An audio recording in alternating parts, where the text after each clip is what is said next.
Bom dia a todos. Eu convido a elevação do pensamento a Jesus, nosso mestre, amigo, irmão, para que nessa manhã, todos nós, juntos nessa casa de oração, possamos receber as bênçãos do mais alto, envolvidos pelo amor do Cristo Jesus, através desta espiritualidade que trabalha em seu nome, a fim de fortalecer as nossas fragilidades e dulcificar as nossas amarguras, com a esperança sempre de sairmos daqui bem melhores do que aqui chegamos, graças ao Pai, ao Cristo e a todos esses que trabalham em nome de Jesus. Que assim seja. No próximo mês, a nossa doutrina espírita estará completando 162 anos, desde aquele recuado 18 de abril do ano de 1857, quando então o professor Hippolyte Léon Denisard Rivaio realizou o lançamento de um livro dos Espíritos, a obra básica do Espiritismo, considerado como um manual de conduta a uma vida melhor, conforme está escrito assim em seu frontispício. Esta obra, que nos traz questões de ciência, de filosofia e de religião, é com certeza uma das mais fantásticas obras que nós já tivemos na humanidade. É com certeza um manual para que, através dele, possamos todos nós encontrar as respostas para as nossas necessidades. Chama-nos a atenção não só a grandeza da resposta dos bons espíritos do mundo maior, mas também nos fascina a genialidade das questões deste homem que ficou conhecido com o pseudônimo de Allan Kardec. Quando nós examinamos o livro dos Espíritos, nós vamos perceber a questão de número 1, onde ele interroga o que é Deus. Enquanto ainda na nossa atualidade, grande parte das religiões e religiosos questionam sobre quem é Deus, Allan Kardec já visualizava Deus como sendo uma força, uma energia, o que é Deus. E os espíritos do mundo maior responderam: inteligência suprema, causa primária e primeira de tudo que existe. Mas nós podemos citar também nessa obra questões como a de número 621, quando Allan Kardec pergunta aos espíritos onde está escrito a lei de Deus. E os espíritos respondem: na consciência. Não importa aonde nós estejamos, não importa a cultura, a criação, a educação que nós tenhamos, a lei de Deus sempre estará presente em nós. E o que nos faz lembrar do saudoso Papa João Paulo II, que no ano de 1986, em uma declaração na Basílica de São Pedro, afirmou que chegou à conclusão em suas reflexões que o céu, que o inferno, não são locais geograficamente que podem ser localizados, mas que o céu e o inferno estão na nossa consciência. Até parece que o saudoso Papa leu o livro dos Espíritos e fez uso da questão de número 621. Porque de fato é o bom senso, é a lógica que nos faz imaginar que nós temos o céu e o inferno dentro de nós. Não importa onde nós estejamos, não importa se estejamos aqui encarnados ou desencarnados, o céu e o inferno nós carregamos dentro da nossa alma, nas atitudes que tomamos, nos pensamentos que nós cultivamos, na forma de ver e vivenciar a vida. Nós vivemos o céu ou nós vivemos o inferno. Podemos, dentro de uma própria casa, uma única casa, encontrar ali pessoas que abrem os olhos e dizem: Pai, obrigado pela bênção da vida, e que estão vivenciando o céu. E nessa mesma casa, nesse mesmo ambiente, nessa mesma família, pessoas que abrem os olhos e dizem: que dia miserável é este? Porque vivem o inferno dentro de si. Mas o livro dos Espíritos também nos apresenta questões como a de número 625, onde o ínclito codificador da nossa doutrina espírita irá interrogar os espíritos do mundo maior com a seguinte questão: qual é o ser mais perfeito que Deus enviou à Terra a fim de que nos sirva de modelo e de guia? E os espíritos benfeitores respondem de forma sintética: Jesus. Ao analisarmos esta obra, o Livro dos Espíritos, vamos constatar que é a menor resposta em palavras, apenas Jesus.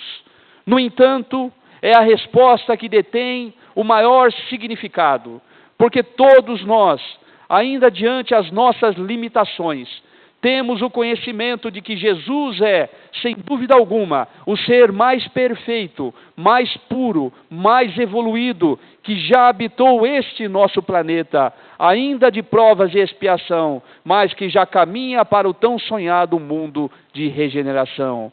E essa grandeza de Jesus pode ser afirmada através de diversos outros personagens, porque é Emmanuel, Espírito, através da psicografia do nosso venerando Francisco Cândido Xavier, na obra A Caminho da Luz, que irá nos dizer que Jesus já era puro, evoluído, mesmo antes do nosso planeta ser criado, há aproximadamente 4 bilhões e 500 milhões de anos atrás, nos dando uma relativa ideia da grandeza do governador do nosso planeta.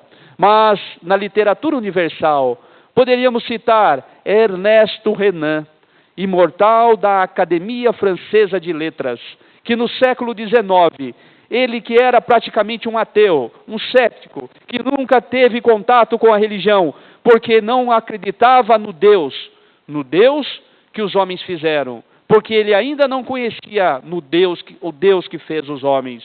E, portanto, quando teve pela primeira vez a oportunidade de ter contato com o Evangelho de Jesus, atendendo ao pedido de uma irmã que estava enferma, ele passou a ler, e ao encontrar naquelas páginas a figura luminífera de Jesus, apaixonou-se pelo Cristo. Passou a estudá-lo e lançou uma das mais importantes obras de Jesus, intitulada Vida de Jesus, traduzida para quase todos os idiomas do mundo, um verdadeiro best-seller a respeito do Cristo. Nesta obra, entre outras coisas, ele irá dizer que muitos foram os personagens que fizeram parte da história, que muitos foram os personagens que contribuíram com a história da humanidade, como Krishna, Buda, Lao Tse, Sócrates, Platão, Aristóteles, personagens que contribuíram com a história, que nasceram na história, que viveram na história, que sucumbiram na história, mas nenhum deles foi como Jesus. Porque Jesus viveu na história e a sua mensagem foi tão grande que ele não coube dentro da história. E foi o único personagem a dividir a história entre antes e depois do seu nascimento. O seu nascimento encerra um período e inicia uma nova fase da humanidade, uma fase que irá abalar o alicerce da criatura humana, porque Jesus vem para nos ensinar, não para nos salvar, mas para nos ensinar o caminho da salvação simbólica, que é justamente seguindo os seus ensinamentos, que é justamente seguindo os seus passos. Nasce Jesus, e esse homem que veio à Terra, sendo o Filho do Homem, o maior enviado de Deus, poderia ter escolhido como pai um dos homens mais importantes do mundo conhecido, Caio Júlio César Otaviano Augusto, o imperador romano. Poderia ter nascido em berço de ouro, mas para nos ensinar, ele escolhe como pai o carpinteiro José, nos mostrando a importância da simplicidade. Ele escolhe como berço uma manjedoura, ali em uma estrebaria, em uma gruta, entre o feno e os animais, Maria daria luz àquele que se tornou um dia a luz do mundo. E ele, escolhendo a estrebaria, a manjedoura, irá nos dar o exemplo da humildade. Nasce Jesus na terra, e nós nunca mais seríamos os mesmos, porque ele veio para abalar a história filosófica, religiosa, humana, social da criatura na terra. Ele veio para propor uma nova ideia. A sua mensagem era a mensagem do amor, da esperança. E a grandeza do seu espírito até hoje não pode ser dimensionada por todos nós, porque quando ele estava com apenas 4 anos e meio, narrará a tradição que a sua mãe Maria recebeu numa visita à prima Isabel, uma mulher já de avançada idade, que teve o seu filho, ainda que todos duvidassem, um menino de 5 anos, portanto, primo do pequeno Jesus. E naquela tarde, Maria recebeu Isabel para uma tarde de confraternização. As primas faziam diversos meses que não se viam, e aquele era um momento onde ambas poderiam colocar a conversa em dia. Dialogavam, conversavam, preparavam o alimento, e as crianças de 5 anos, de 4 anos e meio, brincavam ali nos arredores do quintal. Mas depois de algumas horas, de repente, elas sentiram falta dos meninos, o silêncio que se fez. Saíram, não encontraram as crianças. Desesperadas, passaram a seguir de um lado para o outro, quando de repente Maria enxergou Jesus. Estava lá no monte, no altiplano, a um passo de cair no vale lá embaixo. 4 anos e meio, ele de pé, a um passo de cair no precipício. Ela foi com Isabel, pé ante pé, para pegar as crianças. Jesus estava de pé, estendido com os braços, parecia mostrar ao pequeno João que estava deitado o vale lá embaixo. Parecia simbolicamente dizer aonde seriam travadas as maiores batalhas do Evangelho. Maria aproxima-se, toma Jesus nos seus braços. Isabel pega João, e Maria, olhando aquela criança, diz: meu filho, o que fazes aqui, meu filho? A um passo de cair no vale lá embaixo? Por que me preocupas dessa forma, meu filho? E o menino Jesus, com os olhos azuis transparentes, olha para a mãe e diz: minha mãe, estou a cuidar dos negócios do meu pai. Mas o seu pai está na carpintaria, meu filho. O meu pai, aquele que me enviou, é outro. Maria não tinha a menor noção da grandeza daquela criança. Elas vão novamente para casa, alegram-se, confraternizam-se, e na manhã seguinte, Isabel se prepara para partir, porque morava num promontório distante. Está do lado de fora, com o pequeno João segurando em suas mãos.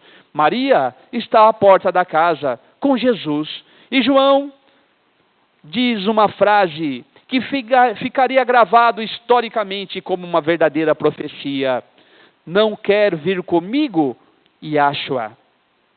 E o menino diz: não, Iocanã. É necessário que tu vás primeiro, eu irei depois. 25 anos se passam na história. E eis que às margens do rio Jordão, sinuoso e belo, surge a figura de um homem estranho, com os cabelos desgrenhados, com uma vestimenta de pele de animais, trazendo na cintura uma corda atada. Era um homem que convocava a todos ao arrependimento, que fazia com que sua voz ecoasse pelos vales, dizendo: arrependei-vos, arrependei-vos todos vós. Eis porque é chegada a hora do meu Senhor. Eu batizo com a água, mas aquele que virá depois de mim, de quem não sou digno de atar as suas sandálias, batizará com o fogo do Espírito. Arrependei-vos. Era a voz de Iocanã, era a voz de João, o Batista, que anunciava a chegada do Messias. E eis que numa manhã de primavera, mês de Nisan na Palestina, surge na Galileia dos pescadores, dos vinhateiros, na Galileia dos agricultores, na Galileia das rosas de Sharon, da areia branca de seixos miúdos, um homem incomparável, 1,75 m, 1,78 m, dirão alguns, cabelos longos, repartidos ao meio como usavam os nazarenos, da cor do ouro, do mel, misturava-se a barba da mesma tonalidade, os olhos azuis transparentes que pareciam 2 retalhos do céu moldados à mão. Bom como a primavera suave como uma brisa do campo. Ele abre os braços para chamar e convocar o seu colégio galileu. Ele vai escolher ali na praia de Cafarnaum um homem que atira as redes ao mar, um homem que era pescador, um homem viúvo, rude, da lida do mar. Aproxima-se dele e convoca-o: Simão Bar Jonas, Simão, filho de Jonas, vem comigo para pescar almas para o reino do meu Pai. E Simão abandona as redes e o segue sem questionar. Ele vai convocando o colégio apostólico, os discípulos, um a um. André, Tiago, vê Mateus em uma coletoria, cobrador de impostos, odiado por todos, menos por Jesus, que já anunciou: eu vim para os doentes, porque os sãos não necessitam de médico. Convoca Mateus, chama-o para contabilizar almas ao reino dos céus. E Mateus, o Levi, que se tornaria futuramente um dos evangelistas, sem nem ter ideia de quem era aquele homem, mas atraído pelo poder magnético de Jesus, abre a portinhola do balcão onde está e segue Jesus, a quem prometeu amar até o final de sua vida.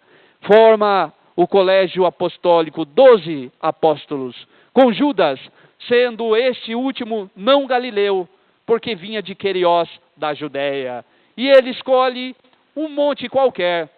Dirá um dos evangelistas: subiu o monte. Dirá o outro: desceu o monte. Mas o importante é que neste monte ele descerra os lábios para dizer: eis que eu vos trago a minha paz.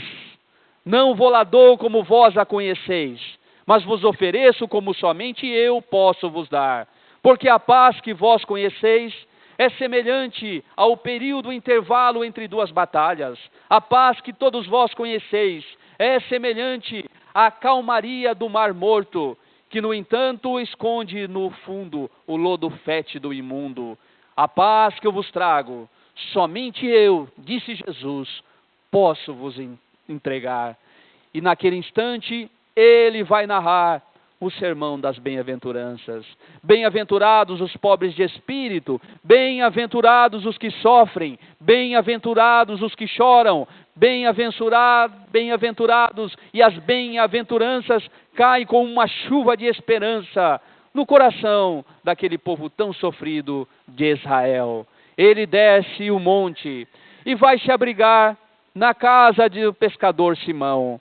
A casa de Simão era como a maioria das casas à época, construções de pedra, quase sempre em formato retangular, que detinham na parte de cima uma abertura para adentrar não só a luz, mas a suave brisa daquela região tão agradável da Galileia. Aquela região que estava ali banhada pelo mar da Galileia, também conhecido como Lago de Genezaré ou Lago de Tiberíades, em uma homenagem ao grande imperador Tibério César. E a casa de Simão rapidamente se encheu, estava nela Jesus, estavam os discípulos, estava uma pequena multidão que se fez, e ali ele passou a cantar o amor de Deus. E rapidamente as pessoas passaram a se acotovelar do lado de fora. Todos, de todos os lugares, de todos os locais, desejavam estar ali dentro. E de repente, uma voz grita, beirando dor e sofrimento, uma voz que vem do lado de fora e que pode ser ouvida na intimidade da casa e que dizia: Jesus, filho de Davi, tem piedade de mim. Jesus, filho de Davi, tem piedade de mim. E a multidão que estava do lado de fora respondia de forma egoísta, quase num coro: é impossível entrar. Nós também desejamos estar lá, mas a casa está cheia. E de repente um silêncio se fez, e de dentro da casa pôde-se ouvir os passos que subiam do lado lateral da casa pela escada, e a clarabóia, a abertura, foi ofuscada quando uma esteira imunda passou a ser descida por cordas, lentamente, até chegar aos pés, aonde estava o Divino Mestre. Ali estava na esteira a figura de um homem que parecia um fantasma, magro, cujos ossos pareciam saltar para fora da pele, os cabelos desgrenhados, os olhos aparentemente em órbita, e um olhar de sofrimento, de piedade que dizia: Senhor, tende misericórdia de mim, que sou um sofredor. E Jesus olha o homem, olha a multidão que estava em silêncio dentro da casa, e diz àquele homem: Natanael, filho de Elias, tu crês que eu te posso curar? E ele agora dá um grito de alegria: Senhor, tu me conheces, tu sabes meu nome, e se tu me conheces, sabe que há 25 anos eu sofro dessa paralisia. Eu creio, Senhor, cura-me. Natanael, bem Elias, levanta-te e anda. Ele crava os cotovelos magros no chão e começa a levantar lentamente, até que quando chega a meia altura, sofre um titubeio e tomba no chão. Naquele instante houve um silêncio profundo. E Jesus, que era o médium de Deus, e portanto detinha a capacidade de captar o pensamento de todos, percebeu que a multidão pensava: tu não és o Filho de Deus? Tu não és o Messias? Cura-o, para que possamos ver e crer. E agora ele olha o homem que está no chão, e tomado da autoridade que lhe fazia peculiar, ele diz: Natanael, filho de Elias, em nome do meu Pai, eu te ordeno, levanta-te e anda. E Natanael passou a levantar-se lentamente, até ficar de pé. Parecia que 2 braços invisíveis sustentavam o seu corpo, mas agora ele dá um grito de alegria: Senhor, que queres que eu lhe faça agora? Vá e anuncia aos doutores da lei o que pode o Filho do Homem, em nome de Jesus. Ele enrola a esteira imunda, coloca sobre os braços, sai em direção da praia, e naquele momento há uma mulher que ao canto grita: Senhor, tende piedade da minha filha que é cega. Jesus leva as mãos sobre seus olhos e faz com que as escamas de trevas tombem, e que pouco a pouco a jovem passe a visualizar a luz novamente.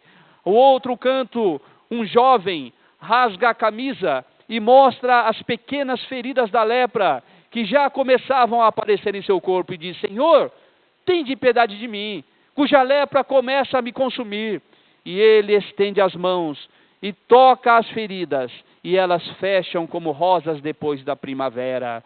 E ele segue naquela tarde inesquecível, curando, ensinando, amando, mas a noite cai, e a multidão era insaciável. E Simão, que observava o seu amigo, o mestre, de repente dá um grito e diz: basta, chega, por hoje é só. O mestre precisa descansar.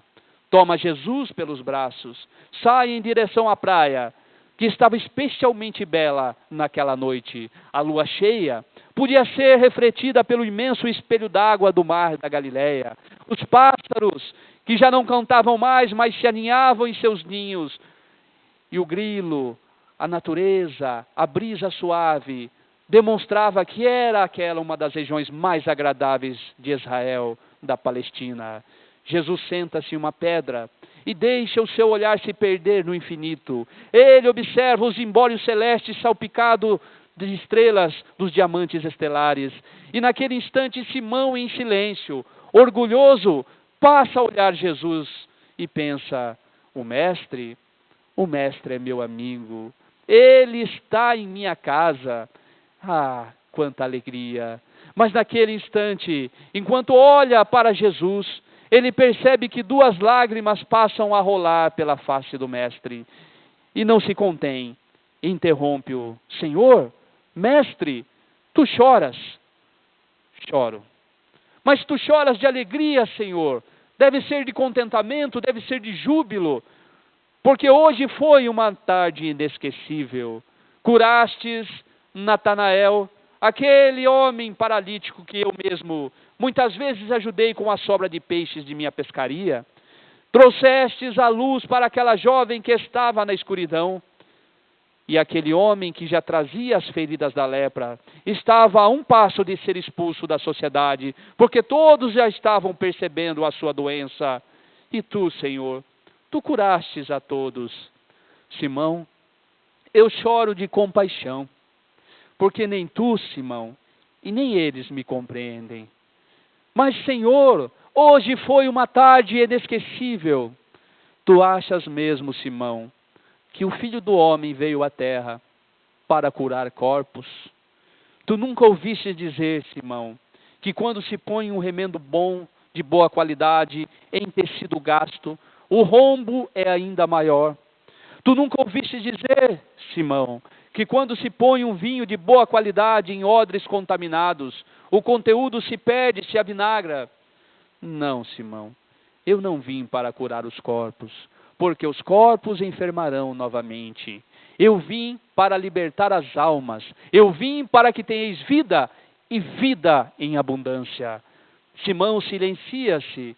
Naquela noite inesquecível, ele compreende a mensagem de Jesus, que segue levando o seu amor na terra, que segue levantando os caídos, que segue trazendo a luz para os que estavam na escuridão, que segue levando e ensinando a todos a sua mensagem de amor, até que naquela semana sombria e truanesca, ele é preso no horto de Getsemane, depois daquele domingo memorável, onde todos o receberam como novo rei de Israel, depois que atiraram verdes ramos de oliveira, rosas, pétalas, para homenagear o Filho de Deus, ele é levado ao Sinédrio. Depois do beijo de Judas, da traição, da negação de Pedro, ele é levado para um julgamento sórdido e arbitrário, onde a sentença já estava proferida antes mesmo da sua presença.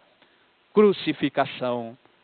A noite sombria das 70 chibatadas, da coroa de espinho, da cruz da vergonha, que ele passa a carregar naquela sexta-feira pelas ruas de Jerusalém, levando o peso da humanidade sobre suas próprias costas, os ombros descarnados pelas 70 chibatadas, o sangue que percorria todo o seu corpo, a hemorragia, o tremor. Ele vai passar pela Via Ápia, ele vai passar pelas ruas de Jerusalém, pelo sofrimento, até chegar ao Gólgota, também chamado Monte da Caveira. Um pequeno montículo de 15 metros, onde aqueles que tinham a sentença da morte pela crucificação terminavam seus dias na terra. Ali, ele é erguido em uma forquilha, através da cruz, ele fica lá como um pedaço de pano estendido ao vento.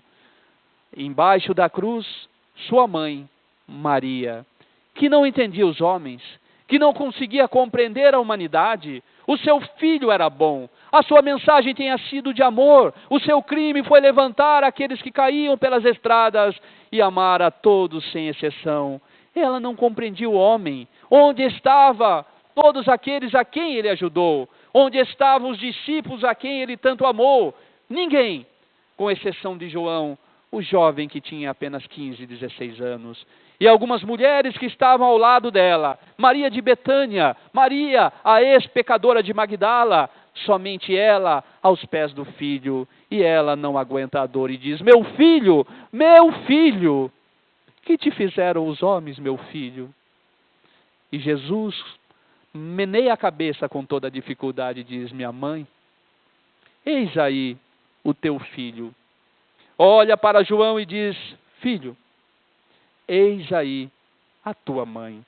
Ele inaugura a era da família universal. Ele vai quebrar os laços de sangue para dizer que todos nós somos irmãos, que todos nós devemos amar uns aos outros, assim como ele nos amou, porque foi ele que disse: os meus discípulos serão conhecidos por muitos se amarem. Um mandamento vos dou, um mandamento vos deixo, que vos amem uns aos outros, como eu vos amei.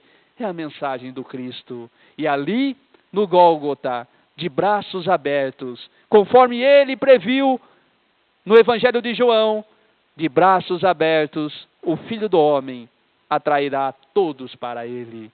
Os anos se passam, e quando todos imaginavam que a mensagem de Jesus seria esquecida como tantas outras, este homem passa a nascer no coração da criatura humana, porque em verdade ele não veio para nos ensinar, ele veio para trazer uma semente que ficaria depositada no coração de todos nós, uma semente que cedo ou tarde germinaria, a semente do amor, a semente da compreensão, do entendimento do que ele nos ensinou.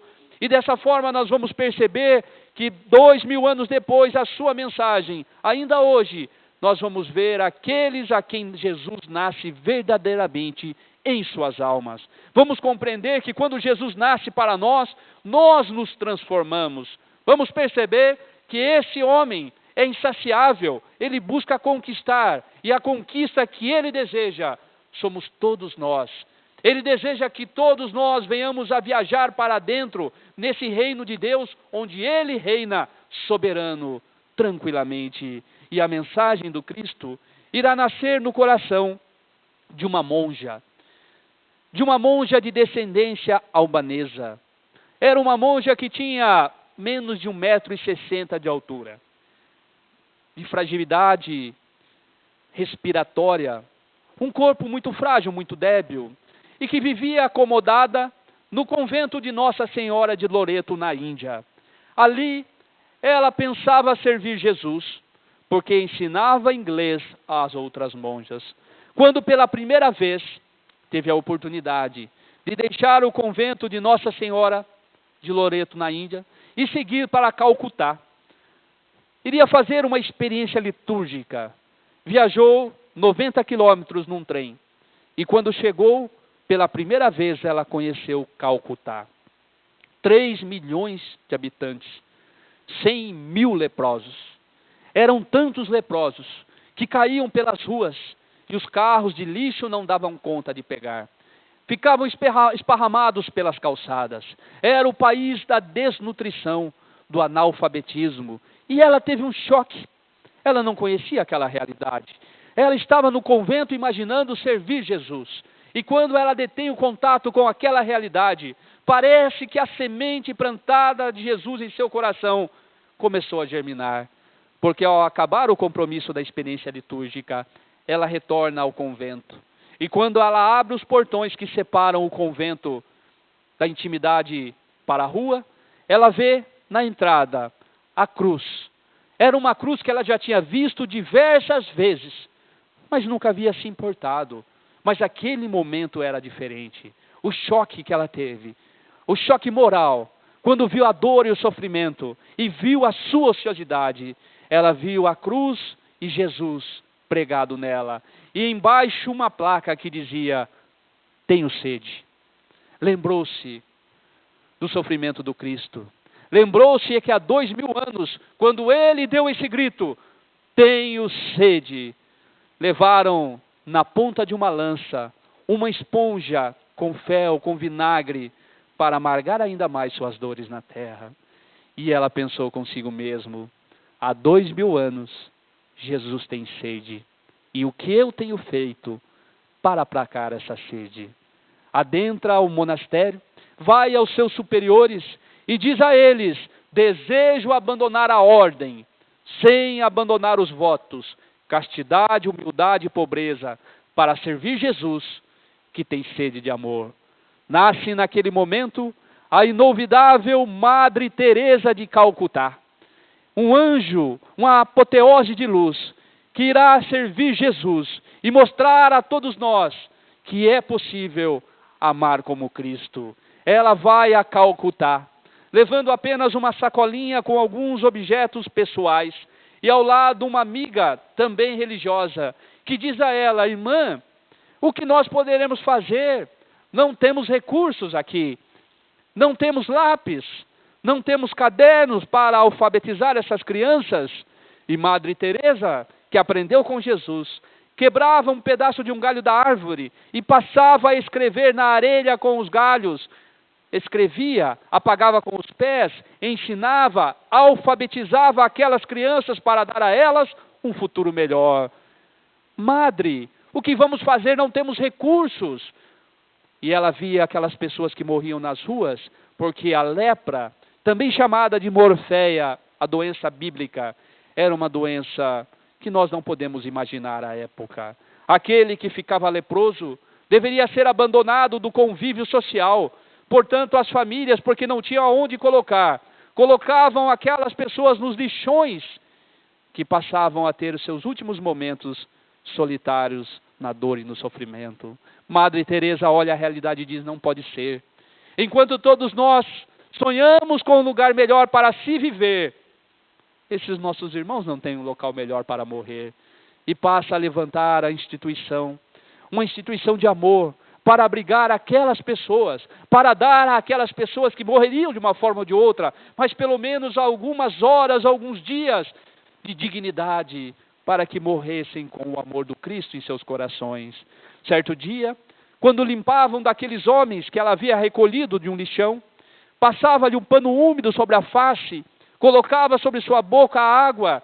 Aquele homem, olhando para aquela religiosa, pergunta: irmã, por que fazes isso?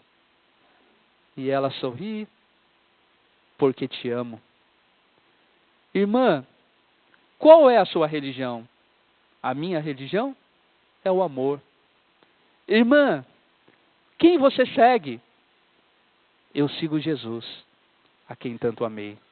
Esta mulher inesquecível deu o exemplo de amor do Cristo na terra.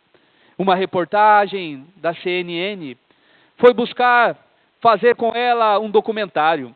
E um repórter que não estava acostumado com aquela realidade foi filmar, aproximou-se dela, enquanto ela dava banho em um leproso. E quando ele se aproximou, sentiu o odor da decomposição. Aqueles que já sentiram sabem o que é o odor da decomposição. E ela ali ao lado daquele homem lavando-o, e o repórter afasta-se e diz: irmã, eu não daria banho em leproso nem por $1 milhão. E ela sorri, como era de costume, e diz: nem eu, meu filho, só se dá banho em leproso por muito amor. Era Madre Teresa de Calcutá, homenageada em Yverdon, na Suíça, com o Prêmio Nobel da Paz. Ela foi até lá receber, não porque ela desejava os títulos e as glórias, mas porque ela sabia que aquilo traria recursos para a sua obra, porque é sempre assim, o mundo necessita de pessoas homenageadas, famosas, para que através da fama possam trazer recursos para as obras sociais. E ali, naquele grande salão, ela é sabatinada por repórteres do mundo todo. E diante a uma oportunidade, um jovem britânico de olhos azuis, ruivo, de aparentemente 30 anos de idade, um homem que aparentemente não sabe o que é a pobreza, não sabia o que era fome, o que era sede, o que era dor, nunca deve ter andado descalço pelas ruas, porque não tinha dinheiro para comprar um calçado, e estava ali, tentando se fazer maior diante aquela oportunidade. Pede a palavra e diz: irmã, gostaria de fazer-lhe uma pergunta, mas antes quero falar-lhe algo. A senhora sabe, com certeza, que esse trabalho que a senhora realiza com os seus necessitados, em verdade não é muito, não sabe? Sabe que esse trabalho não resolve o problema do mundo, que esse trabalho é muito pouco, que não representa mais do que uma gota no oceano. A senhora não sabe disso, irmã? E Madre Teresa, sem se perturbar, porque aprendeu com Jesus, respondeu: meu filho, ai meu filho, como eu sei que meu trabalho é pouco, não representa nada. O meu trabalho, meu filho, não vai resolver os problemas do mundo, não vai resolver o problema da sociedade, meu filho, eu sei disso. O meu trabalho é muito pouco e não representa, como disse, nem uma gota nesse oceano. Mas eu sei também, meu filho, que o oceano seria menor se lhe faltasse esta gota. Que mulher incrível, que aprendeu com Jesus a amar o semelhante. Madre Teresa de Calcutá. Mas quando pensamos na figura do Cristo, ele é insaciável. E ele vai buscar as pessoas onde nós menos imaginamos. Ele tem o poder, o condão de penetrar no fundo da alma do ser humano, de fazer com que o indivíduo tombalido, caído, se reerga e transforma-o em verdadeiros heróis da humanidade. E na Índia, ele foi buscar um jovem que tinha aproximadamente 14 anos. Era um rapazito, um rapazola de 14 anos. Era hindu, dos clãs dos Singhs. Ele tinha a cultura de andar com os cabelos longos. Aprendeu desde os 7 anos de idade todos os textos indianos e orientais. O Vedanta, o Bhagavad Gita, os Upanishads, os Vedas, a Torá. Sem dúvida alguma, era um jovem de cultura. Conhecia os textos, conhecia a religião, mas aprendeu, conforme a sua religião, a odiar Jesus. Para ele, Jesus era um embusteiro, era um mistificador, era um falso profeta. E aquele jovem que buscava o conhecimento com a sede que possuía, não tinha paz em seu coração. Percebia que a vida não lhe dava paz. E tudo piorou quando ele perdeu a mãe. Com 14 anos, ao perder a genitora, o choque traumático. E naquela noite, ele estava especialmente melancólico, triste. Pensava no suicídio. A vida não lhe tinha razão. A vida era muito amarga. Não tinha mais razão para viver. Mas de repente, ele olha no canto, na prateleira do seu quarto, um pequeno livro de 400 páginas, feita em papel de arroz, com a história de um homem que ele aprendeu a odiar. Era o Evangelho de Jesus. Certo dia, um professor lhe deu esse livro e disse: você já leu todos os textos religiosos? Leia esse livro. Mas ele se negava a ler o Evangelho. Ele odiava Jesus. Ele não queria ler aquele homem. Mas aquele instante era diferente. Ele estava profundamente angustiado. E resolveu pegar o livro. Começou a folhear e encontrou no Evangelho um homem que igual jamais ele tinha visto. Um homem que trazia a paz. Um homem que ensinava o amor incondicional. E ele entrou num profundo conflito. Ele já estava em desespero. E naquele momento, olhando aquela obra e percebendo que de repente ele tinha cometido o maior erro da sua vida, que era de odiar alguém que era bom, ele atira o livro para longe e começa de joelhos, chorando, dizer: Jesus, Jesus de Nazaré, se tu existes verdadeiramente, e se tu és bom, como diz esse livro, vem ter comigo, Jesus, e me salva, porque se tu não me aparecer agora neste quarto, eu sairei por aquela porta, me atirarei aos trilhos do trem, para que a locomotiva me esfacele a cabeça. Jesus, vem ter comigo e me salva. E narra Bonerges Ribeiro e outros biógrafos que naquele quarto humilde, no reboco corcomido pelo tempo, surge uma luz de primeira grandeza. E em meio à luz a figura de um homem que, sorrindo de braços abertos, estendendo as mãos, diz: Sundar, ó Sundar, que queres de mim? E o jovem emocionado, sem conter as lágrimas, diz: quem és tu, Senhor? Eu, Sundar, eu sou Jesus, a quem procura. Nasce naquele momento um dos maiores pregadores do cristianismo primitivo do século XIX, porque aquele menino vai para o café da manhã com os cabelos cortados até a nuca, que era a grande honra do seu clã, os cabelos longos. Apresenta-se a seu pai como um seguidor de Jesus, como um cristão. E não poderia ter uma vergonha maior para aquele homem, ter um filho cristão.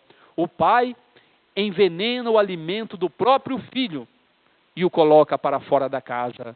Ele passa a passar mal pela rua, a vomitar sangue, cai e é acolhido por um pastor protestante que leva-o para uma missão, começa a cuidar dele, faz a lavagem, faz todos os procedimentos médicos e um mês depois, aquele menino está de pé, coloca o Evangelho de Jesus sobre os braços e vai levar Jesus para toda a Índia, vai levar Jesus para o mundo, porque aquele jovem aprendeu a falar de Jesus de tal forma que os ginásios de esporte se enchiam na Inglaterra para ouvir o pregador de Jesus, que ficou conhecido na história como o apóstolo dos pés sangrentos, porque não usava sapato e deixava um rastro de sangue onde passava para levar Jesus a quem aprendeu a amar. Que homem é esse Jesus de Nazaré? 2000 anos depois nós estamos aqui a recordar as suas façanhas. 2000 anos atrás, ele veio à terra E eis-nos aqui revivendo Jesus e a emoção dos seus ensinamentos, do seu amor. Mas aqui no Brasil, ele também convocaria um dos seus maiores apóstolos, um menino de uma cidade humilde de Minas Gerais, de uma pequena cidade chamada Pedro Leopoldo, um menino que tinha nem 5 anos de idade e havia já perdido a sua genitora, e que naquela noite em especial chorava de medo, porque a tempestade caía sobre Pedro Leopoldo, e ele embaixo da mesa, aflito, agachado, chorava pelo pavor, pelo temor. E o espírito da sua mãe se apresenta a ele e diz: meu filho, saia daí, vem aqui com a mãe. Levou-o até a janela e disse: não temas, nunca temas as coisas de Deus. Veja, meu filho, o raio é o balé de Deus no céu, e o trovão é o aplauso. São coisas de Deus, meu filho, e nunca deverás temer as coisas de Deus. Creia em Jesus, entrega a tua vida a Ele, e Ele nunca te desamparará. E o menino Chico entrega a vida a Jesus. O menino se torna uma das maiores pontes, ligando o mundo do reino de Deus ao mundo da terra. Uma das maiores pontes ligando a nossa pátria, a pátria espiritual. Mais de 400 obras, num verdadeiro baú, um tesouro incalculável de conhecimento, de cultura, que nos ensina como viver na terra. Francisco Cândido Xavier, homenageado diversas vezes, era a humildade em pessoa, porque aprendeu com Jesus. Os grandes, verdadeiramente, os heróis são os humildes. Os trabalhadores verdadeiros vêm à terra de macacão para servir e não para ser servido. E ele, com toda a sua humildade, dizia: eu não sou nada, a começar pelo meu nome. Eu me chamo Francisco. Se tirar o Fran, eu só sou o Cisco. Mas Chico Xavier, a sua mediunidade. Ah, você quer saber sobre a minha mediunidade? Imagine um sapo com uma vela acesa sobre a cabeça. A vela acesa é a mediunidade. Quando ela se apaga, sobra só o sapo, que se atira no charco e desaparece no anonimato. Este era Francisco Cândido Xavier, o homem amor, o homem humildade, um homem que estava sempre pronto a servir todos aqueles que vinham até ele. Conta seus biógrafos que certo dia, no pequeno centro de Pedro Leopoldo, conforme ele fazia todos os sábados, preparava-se naquela tarde para logo mais à noite participar da reunião. E naquele dia em especial, sua irmã Luísa aproximou-se e disse: Chico, nós não temos nada para levar para os nossos necessitados hoje, porque era comum, todos os sábados, depois da reunião no centro de Pedro Leopoldo, Luiz Gonzaga, ele ia para um bairro pobre, que ficava na periferia, ao lado de uma ponte caída, e ali ele dava àquela pequena população, aquele grupo de pessoas necessitadas, o alimento este que ele recebia de doações. Mas aquele sábado, infelizmente, não havia chegado nada. Ninguém doou, não tinham recursos, não tinha dinheiro, nunca isso havia acontecido, porque sempre vinha tudo aquilo que necessitava para distribuir. E ele então pensou: que faremos, minha irmã? Colocou-se em oração, pediu a Jesus, e naquele momento, o espírito do nosso irmão venerando Adolfo Bezerra de Menezes, o doutor Bezerra, se fez ser visto por ele, e disse: Chico, encha algumas garrafas com água, eu as fluidificarei e farei conter nela o alimento necessário para que nossos irmãos não padeçam pela fome.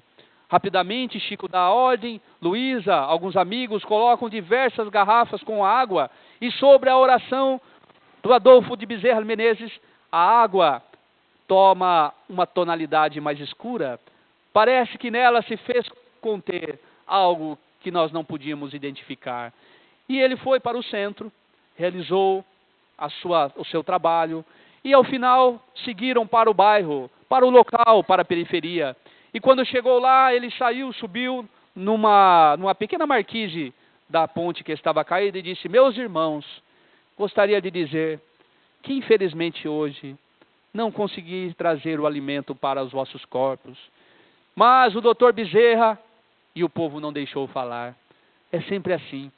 o povo egoísta, o povo que não sabe reconhecer o trabalho, o povo que não sabe valorizar aquele que verdadeiramente os ama. E o povo começou a dizer: onde está o dinheiro das doações? Onde está o dinheiro que recebe? Onde estão os mantimentos? E uma mulher ao canto, que sempre estava ali quando Chico vinha, disse: meus irmãos, Chico Xavier sempre nos ajudou. Hoje ele precisa de nossa ajuda. Mas em meio àquela pequena confusão, de repente um caminhão aproxima-se, farol ligado, encosta ao lado da janela, o motorista coloca a cabeça para fora e pergunta: quem é Chico Xavier? E ele mineiramente responde: uai, sou eu. Eu venho em nome do doutor fulano de tal, da cidade de São Paulo. Você se recorda dele? Recordo sim, disse Chico. Esteve em nossa casa há mais de um mês e recebeu uma psicografia do seu filho que havia desencarnado. Prometeu nos ajudar com os nossos necessitados. Pois é, eu venho de São Paulo.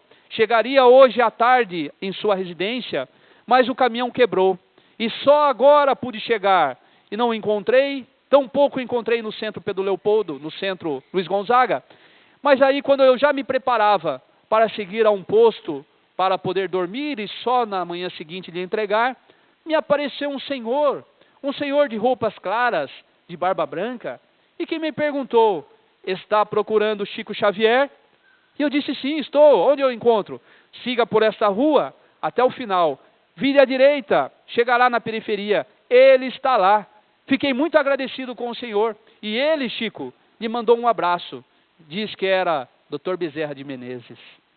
Chico sorri, olha para os céus, agradece a Deus, a Jesus, e diz à população: peguem a comida, só não levem o caminhão. E as pessoas levam tudo para casa. Esse era Chico Xavier, com sua simplicidade e humildade. Qual é o dia mais feliz da sua vida, Chico? E ele disse: o dia mais feliz da minha vida foi quando eu tinha um compromisso no banco.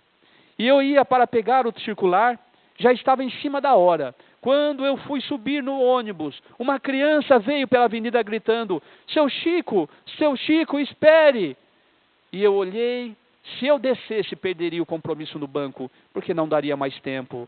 Mas se eu seguisse para o compromisso, eu perderia de atender aquela criança. Entre perder o compromisso, entre atender a criança, eu desci. E a criança veio e pulou no meu colo, abraçou-me fortemente, entregou-lhe uma flor e disse: toma, seu Chico, uma flor que eu colhi no Jardim de Deus, ali na rua. Quero lhe dizer que gosto muito de você, seu Chico. Para ele, foi um dos momentos mais felizes da sua vida. Porque a grande maioria de nós, ainda hoje conta os momentos felizes pelos títulos, pelas glórias, pelo poder transitório, pelas homenagens, mas não Chico. Ele contava os momentos felizes pelo sentimento verdadeiro do amor.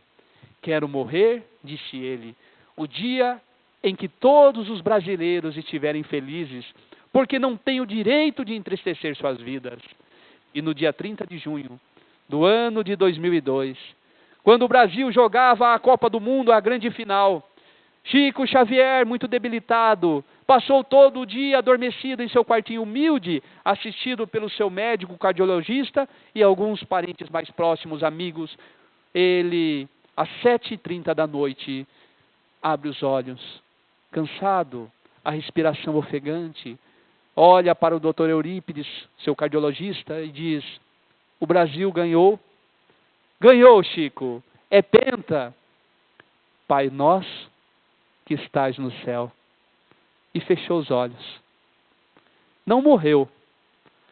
Como uma verdadeira borboleta luminosa, ele deixou o casulo para planar no infinito em direção a Jesus, a quem tanto amou e a quem tanto ama.